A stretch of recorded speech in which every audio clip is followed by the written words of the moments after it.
Olá a todas e todos, eu me chamo Pago Rodrigues, eu sou indígena, sou socióloga. Hoje eu vim bater um papo aqui com vocês, junto com a vereadora de São Paulo, Juliana Cardoso, é uma das vereadoras pela bancada do PT, uma pessoa que tem uma trajetória muito consistente na luta do movimento social, na luta do movimento de saúde, é indígena também, e vai contar um pouco para a gente como é que andam as ações da Câmara Municipal em relação à pandemia do coronavírus aqui na cidade de São Paulo.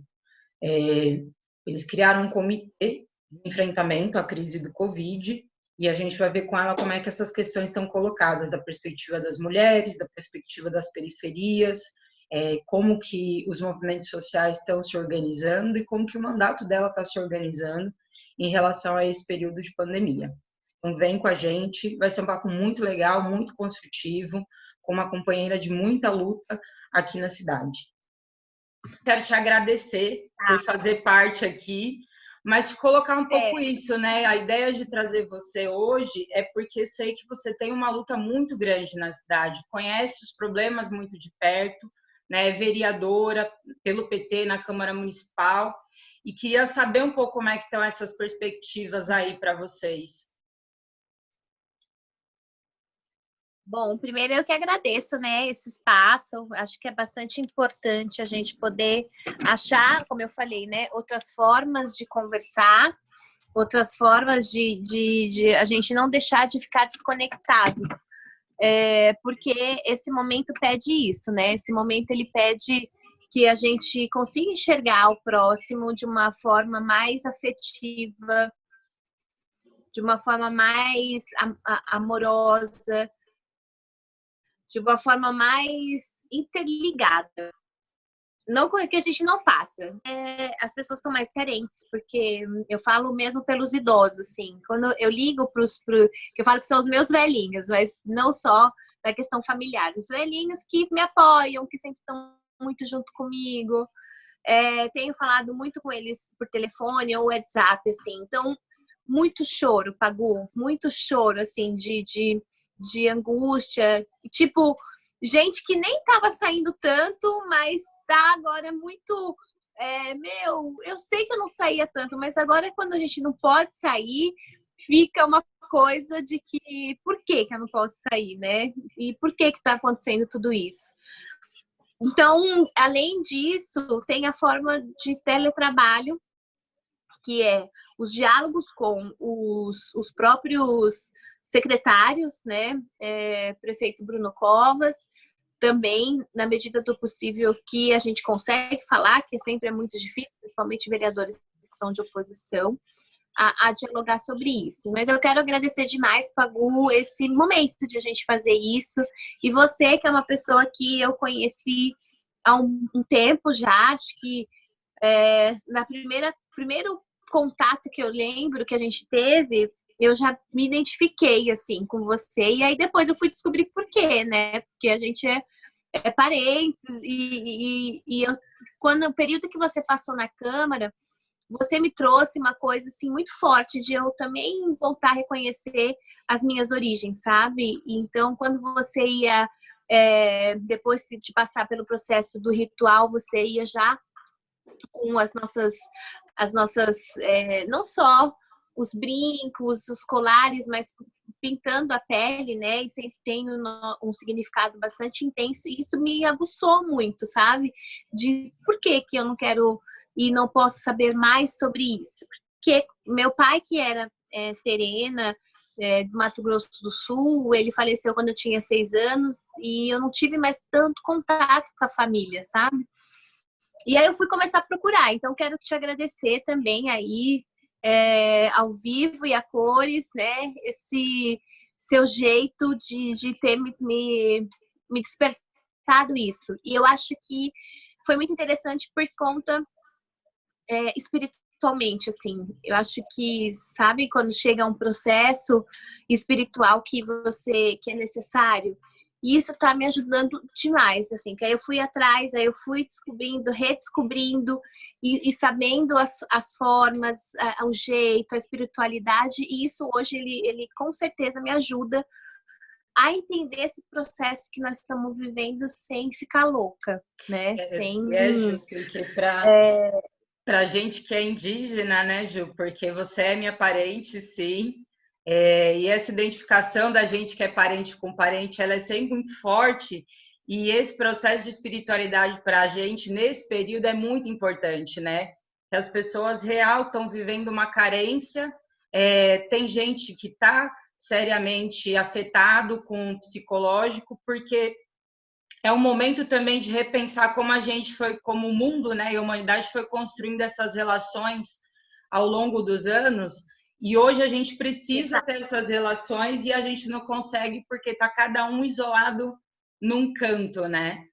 E até muito, Exatamente. Ju, você fez uma luta muito grande, a gente, né, se encontrou em várias frentes de luta aqui na questão indígena na cidade. Você tem construído um apoio muito forte às aldeias aqui na cidade. Como é que você está enxergando, Flor, essa perspectiva da pandemia, né, do isolamento, em relação às aldeias, a questão das mulheres, como é que isso está colocado na saúde? Como é que você está vendo isso a partir da sua vereança aqui, Flor? Bom, primeiro que aqui na cidade de São Paulo a gente tem as nossas aldeias, mas poucas delas são estruturadas, né? E tem uma estrutura mais firme, mais organizada no sentido de que possa amenizar esse processo de pandemia, não melhorar.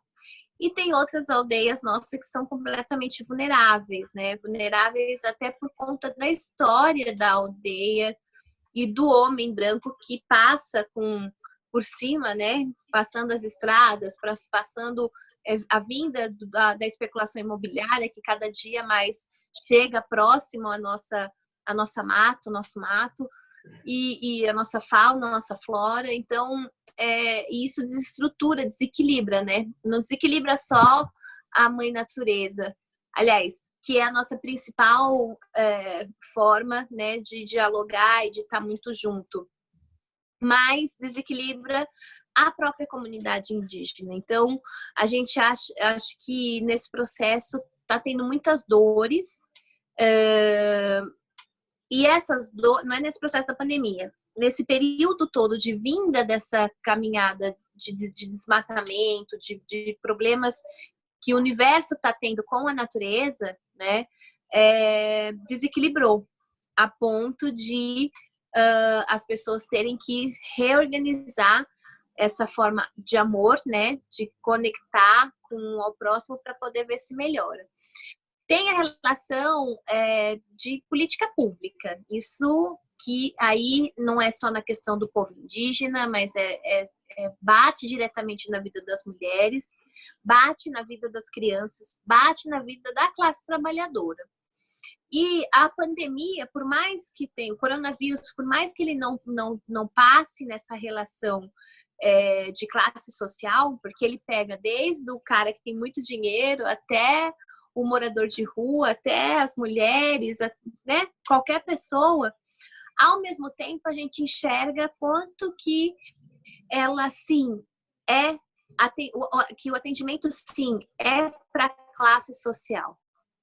Então, nosso medo, Pagu, é que nesse processo, quem está mais vulnerável, né, é que vai morrer e não vai conseguir uma vaga na UTI, né? Não vai conseguir ter um respirador, né? Não vai conseguir ter o atendimento devido, e a gente já está enxergando isso, né? Enxergando no atendimento do Sistema Único de Saúde, enxergando no atendimento da assistência social, aonde essas políticas públicas estavam no processo de desmonte desde a época do Temer, quando você tem um congelamento real do recurso, né, do recurso federal para essas políticas, que são políticas de base, né, que está na Constituição brasileira e que elas são fundamental para a classe trabalhadora e principalmente para as mulheres terem acesso, né, acesso a um direito que deveria, né, ser seguido à risca conforme a Constituição. Isso não está acontecendo. O bom de tudo isso é que se começa a enxergar, Pagu, o que é verdadeiro, o que é que significa a política pública e o que significa a política privada. O Sistema Único de Saúde, para nós, ele é de fundamental importância e hoje é o que está salvando vidas. Não, a gente não pode deixar de enxergar isso, né? A gente estaria muito mais com problemas igual o Chile, né? Que é o que é o país que mais está matando e que não tem uma estrutura firme do Sistema Único de Saúde. A Itália também passa por esse processo, claro que eles demoraram muito de entrar na quarentena, mas eles não têm uma rede de Sistema Único de Saúde, né? E a mesma coisa o Portugal tem um pouco, eles não têm um Sistema Único de Saúde, mas ele tem um sistema um pouco mais organizado nessa relação de atendimento do povo. Mas, ao mesmo tempo, eles também estão muito rigorosos, muito rigorosos nessa relação de saída do isolamento social. Eles estão cumprindo a risca, né? Por isso que acho que a taxa deles está baixando bastante. Então, nós temos, graças a Deus, né, eu falo, e aos cientistas e ao povo que lutou para nós, para ter o Sistema Único de Saúde para todos, mesmo que ele esteja num desmonte, ainda existe uma estrutura muito organizada do funcionalismo público, ou mesmo que seja das organizações sociais, mas elas têm que fazer na linha do que o Sistema Único de Saúde preconiza. Então, é isso que eu acho que tem melhorado. Mas, atenção, a falta de recurso para isso deu um desmonte, né? E a gente vê que dentro dos hospitais municipais, principalmente do estado, está tendo muita dificuldade e a gente está perdendo trabalhador, né? Só a semana passada, nós tivemos notícia de 12 companheiros e companheiras que são próximos assim da área da saúde e que faleceram por falta de equipamento de EPI e equipamentos extremamente importantes para ter o atendimento com a população da saúde. E não é diferente na área da assistência social, né? Então, isso é bastante preocupante. Você é uma defensora histórica, a gente sabe, né, do SUS, tem feito batalhas bem árduas aí ao longo dos seus 3 mandatos, né, contra esses desmontes. E uma das coisas que eu estava vendo é que o Fundo Municipal de Saúde teve, né, um aporte nos últimos 2 anos aí da gestão do prefeito Bruno Covas de novos recursos que foram investidos em áreas privadas e não no fortalecimento da rede pública, né? Você acha que esse não investimento, né, tanto na rede direta quanto em concursos para ter mais profissionais, impactou sobremaneira esse período que a gente está passando de pandemia aqui na cidade?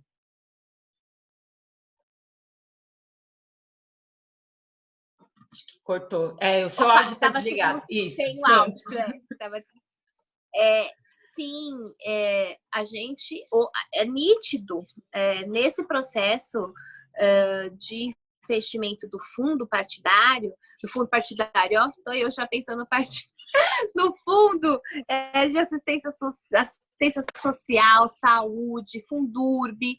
Teve um projeto de lei que foi aprovado, não sei se você viu, assim, faz uns 15, bem no início do isolamento, que foi aprovado um projeto de lei. A Câmara está fazendo um processo de plenário virtual e o prefeito Bruno Covas mandou para a Câmara um projeto de lei que liberava os fundos todos para o trabalho e para a saúde, entre outras políticas que precisavam para poder fazer um atendimento rápido em relação à campanha contra a pandemia, né? Então, esse fundo que você fala é um fundo que ele sempre foi usado, que é da saúde, foi usado só para as organizações sociais. Pouco desse recurso foi investimento para os hospitais municipais que nós temos aqui na cidade, muitos, né? E eles estão cada vez mais deteriorando. e o funcionalismo público cada vez mais se aposentando e não tendo uma renovação de funcionários. Por quê? Porque o governo Bruno Covas, governo Dória, governo Bolsonaro, eles são e foram eleitos, né, para isso, que a gente sabe qual era o projeto político deles, eles não esconderam isso de ninguém também, de entrega, né, dos nossos patrimônios públicos para a iniciativa privada. O que eles não conseguiram ainda é desfazer o Sistema Único de Saúde tão abertamente, porque a população consegue compreender que precisa ter um sistema que tenha um atendimento para todo mundo. E que se eles passam isso para um atendimento que as pessoas vão ter que tirar do bolso, né, mais dinheiro para poder ter atendimento, eles vão ter dificuldade. Mas eles, aos pouquinhos, vão tirando recursos. Então, resumidamente, hoje, os hospitais municipais que poderiam estar dentro da campanha da pandemia, contra a pandemia, eles não entraram. Nenhum dos hospitais municipais. Eles ficam inventando, claro que é importante ter esses hospitais de retaguarda, tanto no Pacaembu quanto no Morumbi, no AMB, aliás, desculpa, no Pacaembu e no AMB, mas é para quem? Quem Exatamente. É que chega primeiro nesses atendimentos? É uma classe média alta. Esses hospitais, eles não foram, por exemplo, em nenhum momento para a periferia, tá certo? E muito menos investir nos hospitais municipais. Isso que você está colocando é muito importante, Juliana, porque é uma perspectiva muito diferente, né? Ao invés de fortalecer, né, os hospitais das periferias, que o que a gente tem visto, na verdade, é que o número de mortes nas periferias já é muito grande, os hospitais municipais já estão em colapso, né, sem leito, muita gente vai no hospital, não tem testagem, volta para casa, depois retorna alguns dias já em estado grave, vem a falecer, e a verdade é que esses novos hospitais, né, que são só áreas provisórias de acolhimento e de leito, eles tendem a atender uma demanda mais central e de uma classe média e muito menos a da periferia, né? Então, eles continuam priorizando uma política de classe, né? Usando, na verdade, da estrutura da saúde pública, que eles foram contra durante anos, para manter privilégios, né? O que é muito ruim. Exato. Eu soube essa semana, e acho que são dados ainda que precisam ser confirmados, mas que a notificação, né, dos casos de corona nas periferias é baixa, os dados estão sendo subnotificados, tanto dos profissionais que estão falecendo por conta de segurança, sem equipamento, quanto de pessoas que estão indo, não tem testagem, voltam para casa, e esses dados todos subnotificados, né? E a prefeitura não está se responsabilizando, né? Não, eles não têm. Bom, a gente já também precisa enxergar que é uma pirâmide, né? Quando o governo federal não faz um investimento devido para a compra, não só das testagens, mas também pagou o investimento na nossa ciência. Né? Nós temos excelentes cientistas no Brasil, nós temos excelentes locais que podem sim fazer essa testagem, os respiradores, nós temos essa capacidade, só que eles ficam o tempo todo brincando de fazer gestão e nem brincando, né? Porque não conseguem ter a mínima rapidez e agilidade para poder fazer a compra desses equipamentos de testagem que vem da China, né? Nós temos sim, se tivesse investimento, o recurso que você demora para poder mandar para a China, conversar com a China, era o tempo que a gente já estava fabricando isso daí, há muito tempo.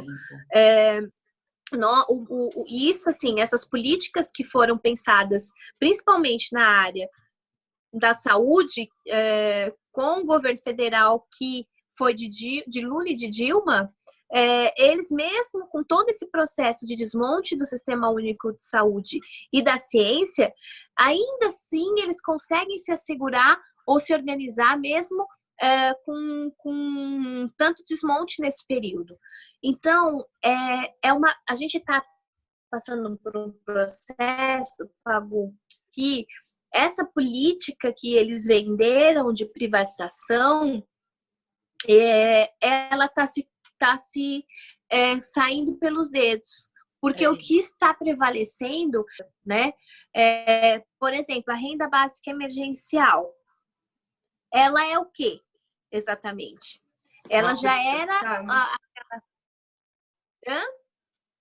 É uma política de Estado, uma renda que a gente já tinha proposto lá atrás, né? Lá atrás, que é aquela que a gente fala que é a Bolsa Família, né? Que eles ficam tanto, que a gente teve tanto dessa classe média alta brigando por conta da renda mínima, brigando por social, dentro da ciência sem fronteira, a gente mandando muito da educação, principalmente educação pública, né, das universidades públicas do Brasil afora. Então, tudo isso é uma política de Estado maior. E eles brigam por uma política de Estado menor, quer dizer, retirando o pobre para deixar só uma elite ali beneficiada. Nós vamos passar por bastante processos difíceis. Sim, a periferia já está morrendo, Pagu. Eles não estão notificando isso. Eu moro bem pertinho do cemitério da Vila Formosa. E o que acontece? A gente, na média, e eu conheço, né, muitos dos funcionários ali, então, na média, quando você tem um pico muito alto de enterros, era até 30, é o pico alto. Eles já estão fazendo enterros, eles já chegaram a 89 enterros 3 vezes durante a semana passada. Nossa! As covas, eles já estão abrindo as covas, né, mais aceleradamente, e essas covas, elas são em um outro espaço do cemitério, que é um espaço onde aquelas pessoas da febre amarela, que teve também, né, que morreram muita gente, que foram enterrados. Tanto as pessoas eram enterradas ali, quanto todas as caixinhas dos ossários também ficam em uma parte do cemitério. Então, e vem da onde? As pessoas que vão para o cemitério da Vila Formosa são da região da leste. E tem uma outra parte que é o Sapopemba, São Mateus, Vila Prudente, que fica ali naquela divisa, que vão para Araçá. Isso que você está colocando é gravíssimo, né? Porque, na verdade, demonstra uma opção da política da prefeitura em deixar as pessoas morrer e não garantir, na verdade, o contrário, que é a vida delas, né? Então, se você já projeta uma política pública de morte, né? Então, vamos abrir vala em cemitério e não o contrário, né? Que é vamos garantir leito de hospital, atendimento adequado, testagem e cuidados para as pessoas, né? É muito grave, né? Até mesmo, para você ter uma ideia, na área da assistência social, ainda não conseguiu chegar os equipamentos de segurança para quem tem o atendido, faz os trabalhadores e para os atendidos da população de rua. Nossa, né? gente. Eu estava mesmo conversando com o Darcy agora há pouquinho, e ele estava me contando assim o quanto tá difícil, e eles estão fazendo campanhas de arrecadação porque a prefeitura não fala, não dá notícia, e olha que tem recurso, porque foi destinado vários fundos, os 16 fundos que tem na cidade de São Paulo, foram retirados para as campanhas da pandemia, e que é dentro dos maiores, né? Tanto assistência social quanto saúde, claro que também tem a relação de educação, que é um outro assunto, que é esse cartão cidadão, que também é esse cartão de merenda. E esse cartão de merenda, Pagu, para você ter uma ideia, quando o Dória chegou, a primeira coisa que ele fez foi retirar o leite das crianças, porque o leite era para todas as crianças terem um atendimento. E o que ele fez? Tirou o leite e só mandou para as famílias que tiveram que fazer o cadastro. Bom, primeiro que você já cria uma inferioridade, vamos dizer assim, com as crianças, porque você tem que colocar, se cadastrar, dizer que você não tem condições financeiras para poder ter uma alimentação saudável. Por isso que você tem que ter o leite. E quando chega o leite, metade das crianças tem leite, outras metade não. Então, você já diferencia isso, é muito ruim a gente fazer isso desde muito pequeno. Então, ele diminuiu esse leite. Então, o cartão merenda está indo para as crianças que são cadastradas no Leve Leite. E isso é errado, porque a merenda é universal, é para todo mundo, né? Ela tinha que ser feita e ter entregue esse cartão merenda para toda essa classe, todos os alunos da rede municipal.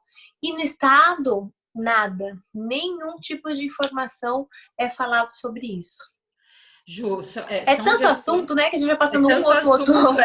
E assim, mas são gestões desastrosas, né? A gestão Bruno Dória na cidade de São Paulo, no governo do estado, o que a gente tem observado, né, nesses anos de gestão dos tucanos, tanto aqui na cidade quanto estadualmente, é que você tem corte em todas as áreas sociais, né? Você tem desde corte do leite das crianças, da diferenciação na merenda escolar, redução dos repasses, né, para rede direta de saúde, assistência social, corte em política para as mulheres. É uma gestão desastrosa, assim. E aí, não menos importante, o que a gente tem observado, né, nos últimos 3 anos aí, né, pelo menos, gestão Bruno Dória, o feminicídio na cidade de São Paulo cresceu em 167%, né? Enquanto o feminicídio crescia, os dois retiraram o orçamento de políticas que impactam diretamente a vida das mulheres e de políticas que criam indiretamente um efeito positivo sobre a vida das mulheres. Fechou a Secretaria de Políticas para as Mulheres, desmontou o Conselho de Mulheres, não realizou a Conferência Municipal de Política para as Mulheres, e neste período de isolamento, as mulheres ainda estão tendo um agravamento, né, dos índices de violência doméstica, que já teve aí um aumento de registro no Brasil de quase 17%. Ju, Sim. E os serviços de política para as mulheres também estão desmontados, né? Os abrigos, o acolhimento. Como é que você está enxergando esse processo das mulheres na pandemia? Quais as medidas, por exemplo, possíveis, né, que você, como vereadora, pode tomar ou já está tomando? Quais os relatos que você tem tido acesso em relação à questão da violência nas mulheres nesse período de isolamento, Ju? Bom, primeiro que a relação da política das mulheres da cidade de São Paulo, ela foi completamente desmontada, como você mesmo disse, né? Você fechar uma secretaria de mulheres é muito significativo para a nossa luta, porque as políticas para as mulheres, elas são de várias secretarias e vários setores, né? Nós temos que ter uma política de saúde funcionando direito, nós temos que ter uma política de educação funcionando direito, nós temos que ter uma política de segurança funcionando direito, nós temos que ter uma política que é vinculada à assistência funcionando direito. Isso não funcionando, quem sofre mais são as mulheres, porque elas sim também vão muito atrás e temos muitas mulheres chefes de família hoje. Né? Teve uma mudança significativa na sociedade, que hoje as mulheres elas estão tendo e trabalhando, sendo chefes de família para poder manter e sobreviver a sua casa e colocar o prato de comida na mesa.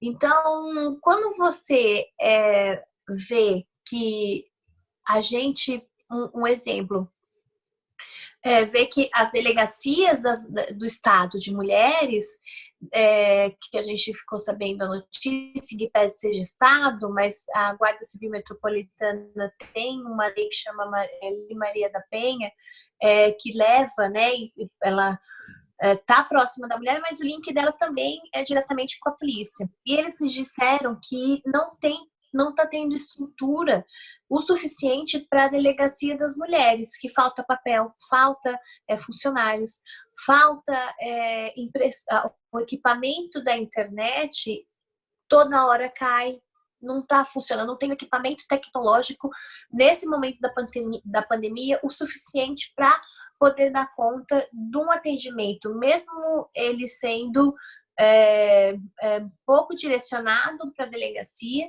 mas ele acontece, mas muitas vezes as mulheres têm que voltar para casa sem ter um atendimento devido por conta dessa estrutura. A Casa da Mulher Brasileira, que fim deu, né? Que a gente sempre se pergunta isso, assim, porque eles fizeram a abertura da casa, mas ela não tem nenhum tipo de movimentação e ela não... O principal... quando essa política da Casa da Mulher Brasileira, a principal tarefa dela é fazer uma articulação com toda a rede, né? Não era só porque ela era ali no Cambuci que ela iria funcionar só ali. A ideia é você ter um diálogo permanente com toda a rede da cidade, porque muitas vezes as coisas podem acontecer e ser resolvidas rapidamente na Casa da Mulher Brasileira. E hoje ela não é tudo que atende lá. E a gente vê que eu tenho feito isso enquanto mandato. Recebemos a notícia que as casas, 5 casas de CDCM, estão sem receber a verba desde fevereiro. Desde fevereiro. Quer dizer, antes da pandemia. Então, as instituições estão mantendo porque elas são muito guerreiras de manter e brigar para não ter o fechamento desse serviço. Porque se eles fecham, não vão ter nenhum outro tipo de atendimento e não vão abrir outra casa de abrigo ou CDCMs por perto. Essa que é a realidade, né? A Casa Rosângela Rigo, o tempo todo, tem que fazer um diálogo com a rede, que é o papel dela também, mas a própria gestão não manda e não indica, né, a casa para atendimento. Que absurdo. Então, quer dizer, é uma coisa que fica, a gente assim, querendo entender, de fato, por que é que não tem um olhar de atenção, né, de fato, do prefeito Bruno Covas com a política das mulheres. Então, enquanto CPI das mulheres, né, eu estou na CPI das mulheres, estou como vice-presidenta da comissão. Semana passada eu já me movimentei para poder a CPI funcionar, mesmo que seja de teletrabalho, né? Das mesmas regras que são como funciona o plenário, para a gente poder dar conta e entender o que está acontecendo, porque aumentou o nível de violência na pandemia. E também ter uma interligação, sim, com a área da criança, adolescente e juventude, com os conselhos tutelares, porque a violência não é só do homem para a mulher, mas muitas vezes é para a criança, né? Então, eu estou bastante preocupada, bastante atenta. Se não se resolver isso da CPI, fazer a primeira reunião na semana, eu estou querendo dialogar com as vereadoras para a gente fazer a vistoria, mesmo com o problema de você ficar, mesmo com esse problema de você não poder sair, ter que ficar nesse isolamento social, mas a gente não pode deixar o serviço não funcionar. Eu fico angustiada de eu ficar isolada, mas eu saber que a ponta precisa de que a gente movimente para poder funcionar. Então, eu estou muito monitorando isso e estou atenta.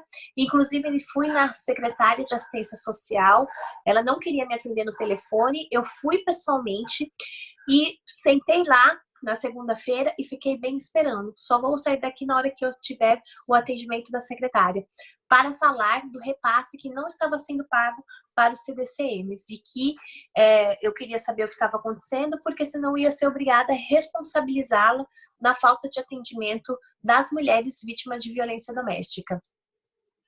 Ju, é importante esse trabalho, porque apesar eu acho que tem nessa exposição ao risco, vocês precisam garantir, né, a segurança de vocês, mas é trabalho, né, da CPI e do papel que você tem como vereadora de ir nesses serviços fiscalizar, porque o que você está dizendo é, né, num período tão importante como esse, em que a violência contra as mulheres aumenta, ao invés deles ampliarem a rede de enfrentamento à violência, eles estão fechando os serviços, eles estão reduzindo o horário de atendimento e não estão fazendo o acolhimento devido, né? Aí, além da vistoria, Ju, quais são as possibilidades que a CPI e o seu trabalho lá dentro coloca como proposta para a gente melhorar esse procedimento, para que a gente pressione o poder público para ele fazer o devido dele? O que a CPI pode contribuir, em vários aspectos você acha que é possível a CPI contribuir com isso?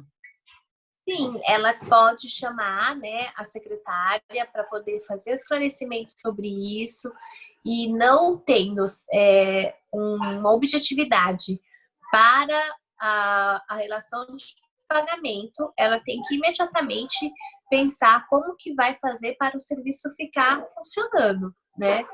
Nós temos, e eu tenho falado muito com as vereadoras da CPI, porque eu acho que a gente precisava fazer uma campanha muito séria, claro, do 180, 180, que é o telefone das mulheres que falam da relação da violência, mas a gente também tem que deixar claro que o município tem serviços e que eles podem, sim, acionar os serviços. Então, essa campanha de rede, ela é necessária e ela tem que ter um recurso do fundo para poder dar a informação, né? E principalmente dentro hoje se vê muita televisão e se vê muita rede de WhatsApp. Tem que fazer uma organização rápido e ágil de marketing para falar, olha, né, violência doméstica, ligue para 180, e aí fazer, sabe, a informação e os locais que são atendidos. Então, isso eu acho que a CPI pode mobilizar o executivo para que ele rapidamente pense nisso. Ao mesmo tempo, o recurso e investimento e recurso para a questão dos serviços que tem na área da assistência social, na área da saúde, porque a gente também tem equipamentos que são vinculados para a questão das mulheres, né? E na área de direitos humanos, que também tem alguns serviços que lá ainda funcionam e que precisam ser retomados de uma forma verdadeira. Não é só para inglês ver. O orçamento está aí e ele tem que ser investido nisso. Então, é um pouco dessas informações e ações que eu tenho colocado e pedi, né? A gente fez um ofício essa semana a semana passada, não, essa semana ainda, para a presidente, que é a vereadora Sandra Tadeu. Eu liguei para ela, conversamos bastante. A princípio, ela está meio pensando como que vai se fazer essa reunião da CPI, e eu sugeri que, se nada acontecesse, que a gente pudesse fazer uma ação efetiva de vistoria nesses locais para ver o que está acontecendo, e para também as vereadoras perceberem o que a gente está falando. Não é somente porque eu sou vereadora de oposição, né? Porque eu acho que nesse momento é um momento que você não tem que enxergar também só a cor do partido, a bandeira do partido, mas você tem que fazer um conjunto das vereadoras para poder acontecer, porque a relação de violência contra as mulheres bate em todo mundo, né? De todas as classes sociais, inclusive da maioria delas que é de classe média alta, né? Então, enfim, é muito serviço, como eu falei, muita tarefa que está acontecendo, porque a miséria está crescendo muito, a política pública está desvalorizada, então a gente tem que ter ações afirmativas, ágeis e rápidas. Não é só a relação da renda emergencial de R$600 ou R$1.200 para as mulheres chefes de família, mas é também o respaldo desse atendimento público. E ele precisa estar funcionando. E também as trabalhadoras, né? Quantas mulheres e homens que também estão na linha de frente de políticas e serviços essenciais. A gente também tem que enxergar isso. E principalmente as mulheres.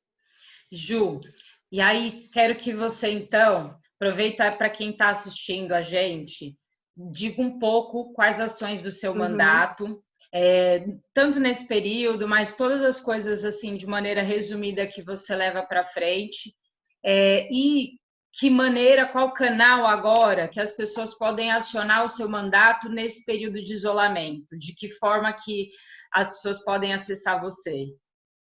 A gente tem julianacardospt.com.br. Esse é o nosso site. Tá. Tem o e-mail julianacardoso.pt@saopaulo.sp.leg.br. No Twitter, Juliana PT. No Facebook, Juliana Cardoso PT. No Instagram, Juliana Cardoso _PT. E tem os telefones, né, que são os meus mesmo, que é o 9733-980-22. E tem o telefone do próprio WhatsApp, né, que é o 930713222. Então, são esses telefones que depois você dá uma olhadinha, eu mando para você também. Pronto, a gente vai colocar aqui, Ju, para deixar disponível para as pessoas que estão, né, seja com denúncia, seja com dificuldades aí nesse processo de isolamento, que estão demandando muita coisa nesse período, acionarem o seu mandato. Eu quero muito agradecer a sua presença, a participação aqui, mas eu quero mais ainda, eu quero agradecer a sua luta incansável, de fato, pela população aqui da cidade que mais precisa. A gente sabe que o seu mandato é um mandato de muita luta, é um mandato popular, é um mandato que construiu muitas ações importantes nesse período, mas, né, nesses 3 mandatos que você já fez aqui e continua fazendo. Eu quero agradecer a oportunidade da gente fazer esse bate-papo, viu, Ju? Mesmo. Estou muito contente, de verdade, de conversar com a minha parente, um momento mais tranquilo, né? Porque a gente sempre correndo, né, de cima para baixo. Correndo. É verdade. Eu que sou muito agradecida mesmo por essa oportunidade, né? Nós vamos nos encontrar aí em muitas lutas e eu tenho um carinho muito especial pelo seu trabalho também. Como eu disse no início, né? Fiquei com uma referência muito linda sua e espero que a gente se encontre na Câmara, né?